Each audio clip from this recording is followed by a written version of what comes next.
Asia's richest man is throwing his youngest son a lavish wedding in Mumbai today. और अब बात हिंदुस्तान की सबसे बड़ी शादी की। इस वक्त मुंबई देश दुनिया की सबसे बड़ी शादी अनंत राधिका की शादी। इस समय मैं मौजूद हूं मुंबई के बांद्रा इलाके।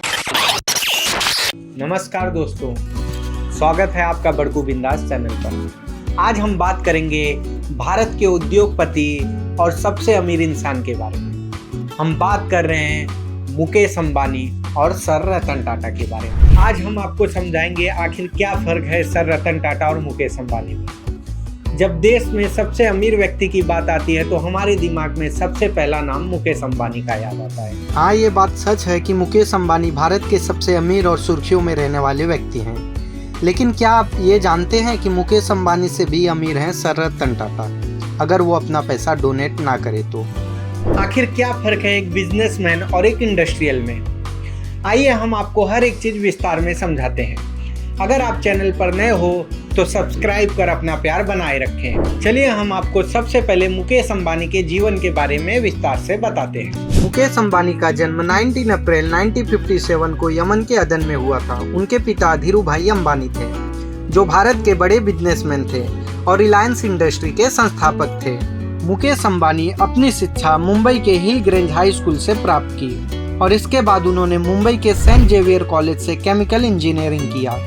वे आगे के पढ़ाई के लिए स्टैनफोर्ड यूनिवर्सिटी गए, जहां से उन्होंने अपने MBA का पढ़ाई चालू किया।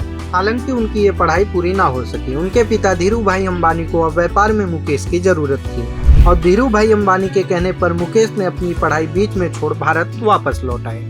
1981 में मुकेश ने रिलायंस इंडस्ट्री में काम करना शुरू किया। उन्होंने अपने पिता के साथ मिलकर कंपनी को एक छोटे स्तर से उठाकर एक वैश्विक उद्योग में बदल दिया। मानो सब कुछ सही चल रहा था अब तक। समय आता है 2002। मुकेश अंबानी अपने पिता की पूरी जिम्मेदारी संभाल लिए थे, लेकिन एक मशहूर कहावत है कि समय हमेशा एक बराबर नहीं रहता। 6 जुलाई 2002 69 साल के धीरूभाई अंबानी को दिल का दौरा पड़ने से निधन हो गया। ये मुकेश अंबानी और उनके छोटे भाई अनिल अंबानी के लिए सबसे कठिन दौर था। कुछ समय बाद परिवार में मतभेद के बीच विरासत का भी बंटवारा हुआ, जिसमें मुकेश अंबानी ने रिलायंस इंडस्ट्री की जिम्मेदारी संभाली, जबकि उनके छोटे भाई अनिल अंबानी ने टेलीकॉम और बिजली जैसे अन्य व्यवसायों को चुना। मुकेश अंबानी आज एशिया के सबसे अमीर व्यक्ति हैं, लेकिन उनके व्यवसाय के बारे में बहुत कम लोग ही जानते हैं। मुकेश अंबानी 1-2 कंपनी नहीं, लगभग 30% कंपनी के शेयर होल्डर के मालिक हैं। में Reliance Industrial Infrastructure, Reliance Industry, Network 18, Reliance Foundation, Den Network, Reliance Power, Reliance Retail, Jio Platform, TV 18 broadcast, chemical substance, Reliance Life Science, Reliance Petroleum Limited, entertainment, Reliance Communication और Just Dial और भी अन्य कंपनियों के मालिक हैं। लेकिन इनका मुख्य व्यवसाय गैस, पेट्रोकेमिकल्स, टेलीकॉम और रिटेल में है। वे रिलायंस इंडस्ट्री लिमिटेड के चेयरमैन और मैनेजिंग डायरेक्टर हैं और उनका शेयर सबसे ज्यादा इसी कंपनी में है। 2024 के आंकड़ों के अनुसार से उनकी कुल संपत्ति लगभग 90 से 95 बिलियन डॉलर है। अगर इसे भारतीय मुद्रा में देखें तो लगभग 7 से 8 लाख करोड़। चलिए अब आपको और इजी वे में समझाते हैं। मतलब एक साल की कमाई क्या है। अब मान लेते हैं कि उनकी संपत्ति हर साल 10% बढ़ रही है, तो उनकी सालाना आय होगी लगभग 9 से 10 बिलियन डॉलर। भारतीय मुद्रा में देखें तो 70 से 80 हजार करोड़। अब इसे और इजी वे में समझते हैं। अगर इसे महीने के हिसाब से देखें तो लगभग 750 से 850 बिलियन डॉलर कमाते हैं, जो भारतीय मुद्रा में 6500 से 7000 करोड़ के बीच है। हालांकि ये एक डेटाबेस जानकारी है, क्योंकि शेयर के हिसाब से इनकी कमाई ऊपर नीचे होती रहती है। क्या आपको पता है मुकेश अंबानी अपने कमाई का कितना % दान करते हैं? चलिए मैं आपको समझाता हूँ। मुकेश अंबानी अपने कमाई का मात्र 2 से 3% दान करते हैं। उनका NGO भी है जो रिलायंस फाउंडेशन के माध्यम से शिक्षा, स्वास्थ्य और पर्यावरण संरक्षण जैसे क्षेत्रों में काम करता है। को जानकर हैरानी होगी कि सर रतन टाटा अपने कमाई के 66% अपने टाटा ट्रस्ट में डोनेट करते हैं।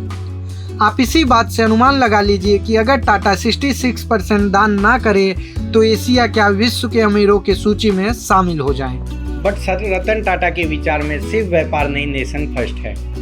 वे अपने साथ अपने कर्मचारियों का भी एक समान दृष्टि से ख्याल रखते हैं। मुकेश अंबानी का परिवार अभी कुछ दिन पहले सुर्खियों में था, कारण उनके दूसरे नंबर बेटे अनंत अंबानी की शादी थी। यह शादी देश की सबसे चर्चित शादी और महंगी शादी भी थी, जिसमें देश दुनिया के अनेक मेहमान शामिल हुए। ये शादी 7 महीने तक चला, जिसमें मुकेश अंबानी ने जमकर पैसा लुटाया। पहले गुजरात में रिसेप्शन रखा, इसके बाद प्री वेडिंग रखा गया सबसे महंगे क्रूज में। 29 मई को शुरू हुआ और 1 जून को खत्म हुआ, जिसमें अनुमानित खर्च 1293 करोड़ रहा, जिसमें बॉलीवुड के बड़े बड़े सितारे शामिल हुए। शादी यहाँ भी खत्म नहीं हुआ। इसके बाद मुंबई के बीकेसी में जियो वर्ल्ड कन्वेंशन सेंटर में रखा गया, जहाँ पर शादी हुई, जिसमें जस्टिन बीबर से लेकर रिहाना ने परफॉर्म किया और मोटा पैसा लिया। रिहाना ने 70 करोड़ लिया, वहीं जस्टिन ने 83 करोड़ लिया। शादी में भारत के प्रधानमंत्री श्री नरेंद्र मोदी भी शामिल हुए। साथ में Amitabh Bachchan, Shahrukh Khan, Aamir Khan, Bill Gates, mark Zuckerberg, Ivanka Trump, British prime minister Tony Blair and Boris Johnson, ऐसे लगभग 1200 मेहमान शामिल हुए। इससे आप अंदाजा लगा लीजिए कि अंबानी परिवार अपनी जिंदगी कितना शाही अंदाज में जीता है। शादी का अनुमानित खर्च लगभग 5000 करोड़ रहा। बट सर रतन टाटा का जीवन इससे अलग है। सर रतन टाटा के जीवन का सादगी का अंदाजा आप इस वीडियो को देखकर लगा सकते हैं। Happy birthday to you. Happy birthday to you. Happy birthday, happy birthday. 2021 का ये वीडियो है, जिसमें सर रतन टाटा एक बच्चे के साथ अपना जन्मदिन मना रहे हैं। सादगी है सर रतन टाटा की। ऐसे एक नहीं सैकड़ों कहानियां हैं सर रतन टाटा की, जिससे हमें सीखना चाहिए।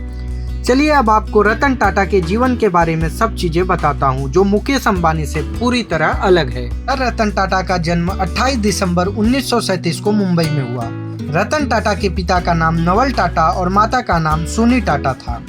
उनके माता पिता उन्हें हमेशा उच्च मूल्य और नैतिकता का पाठ पढ़ाया। रतन टाटा ने अपनी प्रारंभिक शिक्षा मुंबई के कैंपन स्कूल से 8वीं तक पढ़ी। इसके बाद मुंबई के cathedral and John Canon school से आगे का पढ़ाई की है। इसके बाद अपनी उच्च शिक्षा के लिए अमेरिका का रुख किया।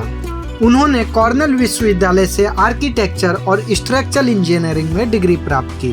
सर रतन टाटा ने अपनी शिक्षा कंप्लीट होने के बाद अपने फैमिली बिजनेस को संभालने के लिए वापस भारत लौट आए।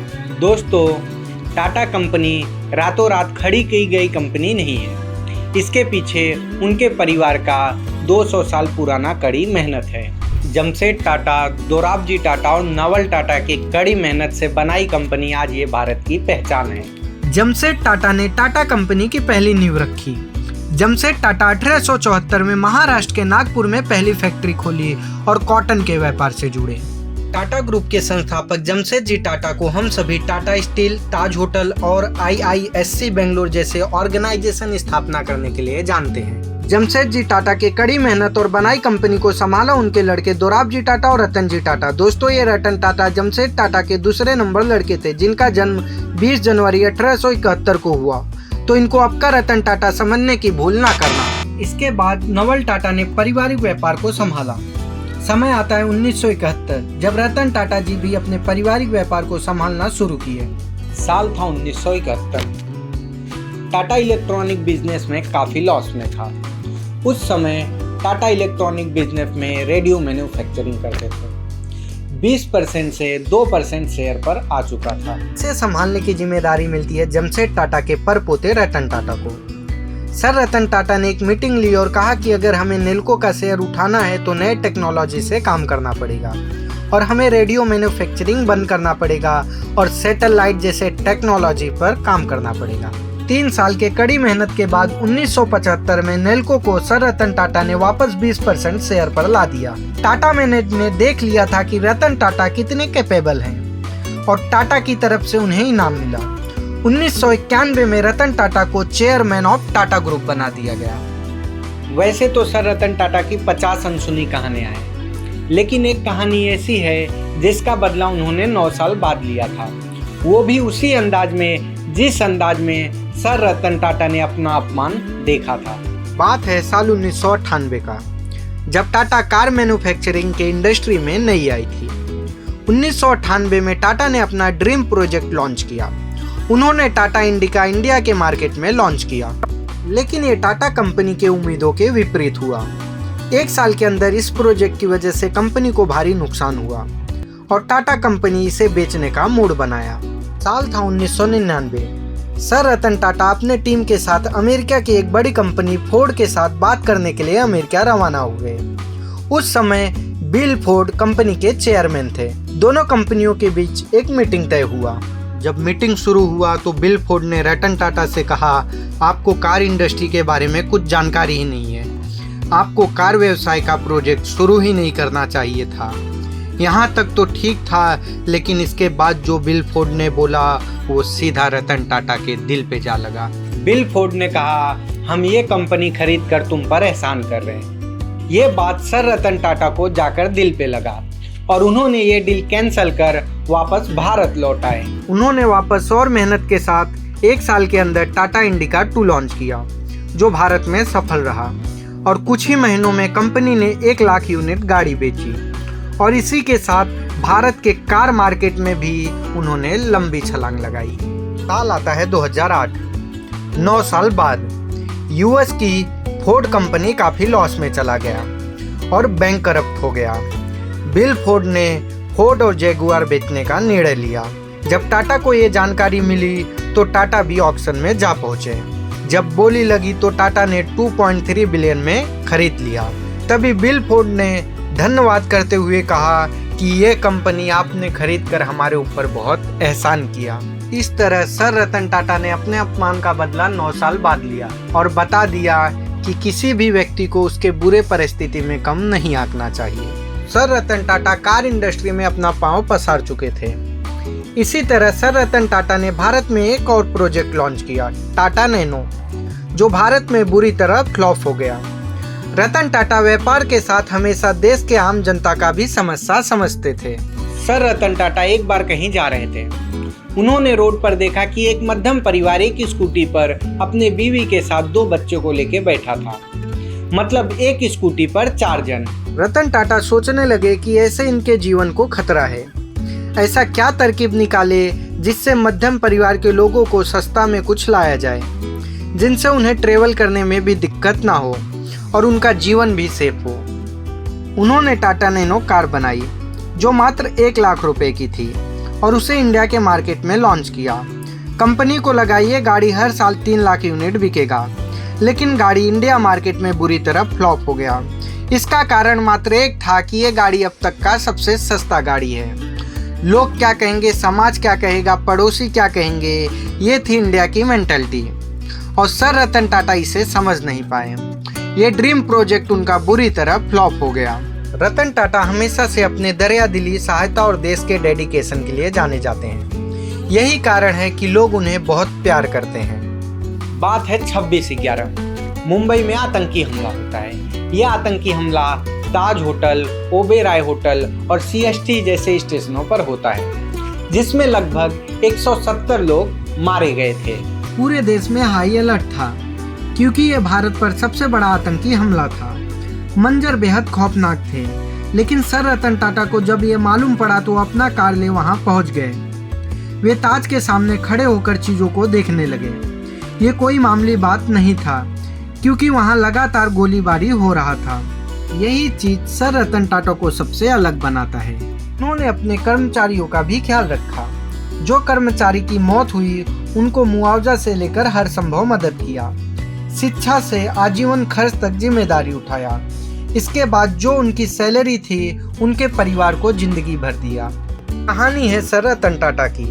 आज टाटा कंपनी लगभग 200 कंपनी का मालिक है, लेकिन रतन टाटा इन कंपनियों के कमाई का 66% दान कर देते हैं। आज देश में टाटा ट्रस्ट शिक्षा से लेकर हॉस्पिटल तक का खर्च उठाता है, चाहे वो टाटा हॉस्पिटल हो जहां गरीब अपने कैंसर का इलाज करवाता है। ये सर रतन टाटा का ही देन है।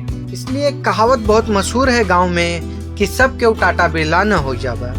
मतलब हर कोई टाटा बिरला नहीं हो सकता, क्योंकि इन्होंने अपने कमाई का 1/3 हिस्सा सिर्फ दान धर्म किया है। ये कहानी है हमारे सर रतन टाटा की। चलिए वीडियो को यहीं पर समाप्त करते हैं, फिर मिलेंगे नए वीडियो में नए कहानी के साथ। अगर आप चैनल पर नए हो तो सब्सक्राइब कर अपना प्यार बनाए रखें। जय हिंद।